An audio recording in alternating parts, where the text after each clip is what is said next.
So OpenAI made a bold claim that their latest AI cracked decades-old math puzzles, but now we only find out that it was all smoke and mirrors. They deleted the text in a hurry, and after experts called it foul. So with a lot of years grinding through code and hype waves, I've spotted these moments where promises outpace proof. OpenAI's VP trumpeted GPT-5 solving 10 unsolved Erdős problems, but pros like DeepMind CEO fired back hard. So can we still buy into these flashy announcements, or does this expose deeper cracks in how AI breakthroughs get sold? Stick with me because we're going to dissect some of the eye-openers of this mess and what it means for OpenAI and how their cracks are really starting to show through. Let's dive into this today.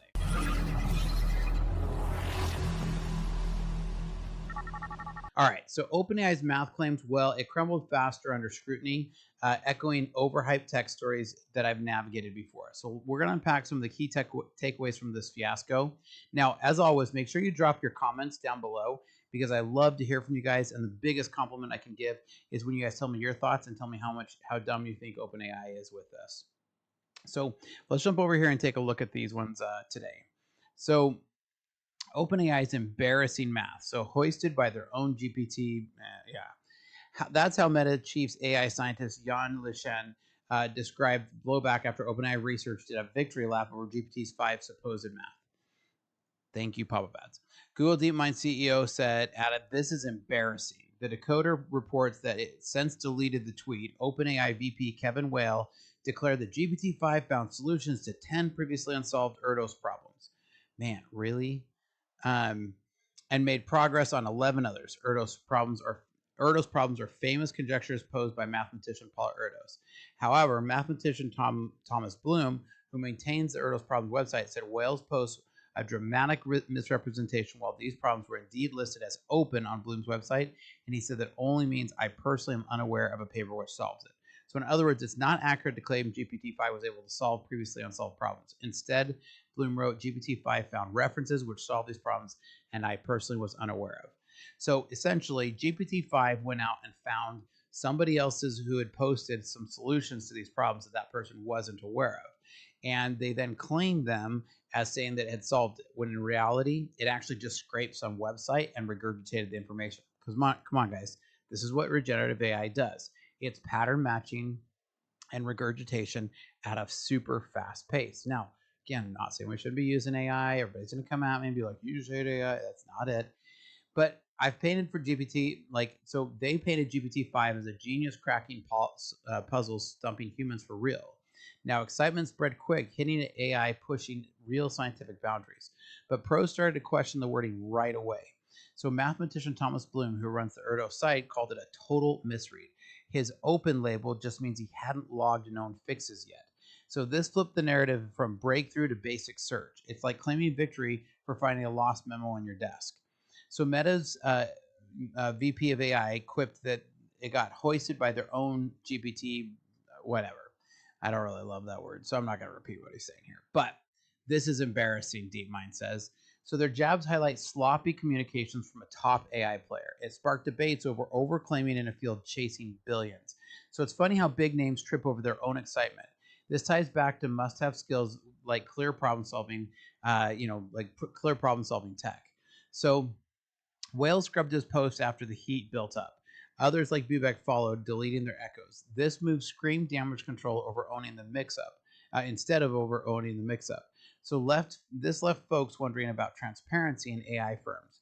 Now, in my company, if we make a mistake, we always make sure we work back to try to be transparent as possible with those mistakes. Now, Bubek clarified that it was all about literal digs, not new solves. He spun up his superhuman search, speeding research, and he admitted phrasing caught in his own necessary confusion, right? So instead of claiming that this is like your 5-year-old running out and saying that they claimed, that they figured something out when really they just found a sticky note somewhere. So GPT-5 shown at linked forgotten papers from across the field. So translated old German proofs, and it translated old German proofs into modern terms. So this could industrialize math, but by handling tedious hunts. And so it could kind of help if you're looking for research, but that's what these generative AIs are good for. They're good for research. They're not going to figure out hard math problems. They're not going to be figuring out physics. So there's this hype's hidden cost, and the hidden cost is the overstatement erodes trust in genuine AI process and genuine AI progress. And this makes developers skeptical of every new announcement. Pressure for funding fuels these rushed claims. So I've seen similar in past tech bubbles, right? Remember the crypto hype where the whole web was going to be rewritten in Web 3.0 and we weren't going to have Web 2 and et cetera, et cetera? Yeah, we've heard a lot of this before. Remember when everything was about cloud computing? For about 2 years, everything was cloud this, cloud this, cloud this. So you want to avoid the trap of chasing these viral moments. So what we want to do is, AI is great for connecting dots and scattered research, but humans are still needed for verification. And if it comes down to actual problem solving, that's where you're going to have a human. You want to build your skills to pair with these tools so that you can work faster using these tools, but don't become reliant on them. Bubeck dove deep into the problems on 1043's hidden fix. GPT spotted a mid-paper note experts had overlooked and then translated the link to German and worked seamlessly with it, right? So this is an example where they could have done that and worked with us and said, hey, we made advancements on this paper because of the help of the research that the AI gave us. Instead, they tried to claim that they had solved it using the AI, and this just became blatantly wrong. So this adds to OpenAI's rep for their hype over substance.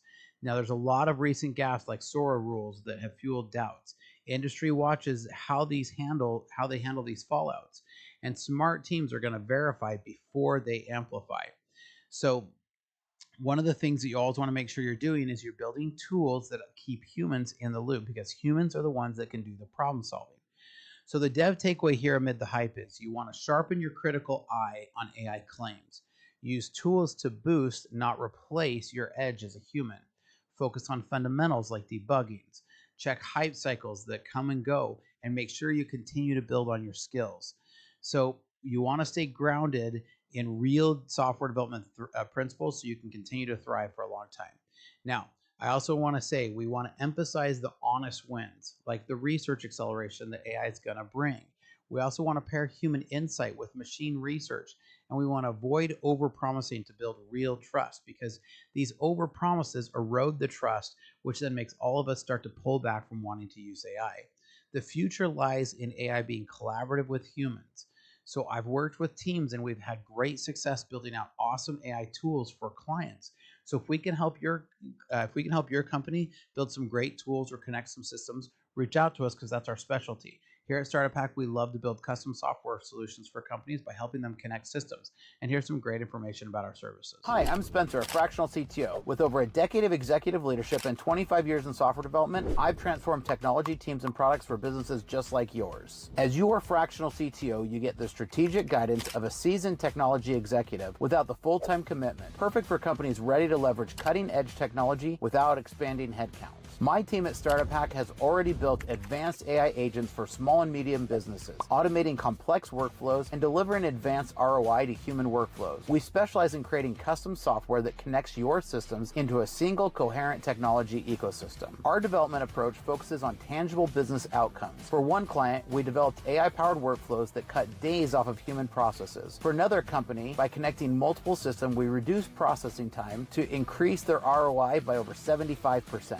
We don't just write code, we architect solutions that scale. Whether you need cloud system architecture, data integration between legacy systems, or custom AI agents that automate your unique business processes, my team delivers results that exceed your expectations. Having led technology for a lot of companies and launched 7 successful brands of my own, I bring battle-tested expertise to your business challenges. Our specialty is turning technological complexity into business advantage. So if you're ready to harness the power of AI and custom software to drive your business forward, let's connect. Together, we'll build technology that doesn't just solve today's problems, it positions you for tomorrow's opportunities. Technology leadership, decades of experience, AI powered. Reach out today and we can help you. Check out startuphack.com/Spencer.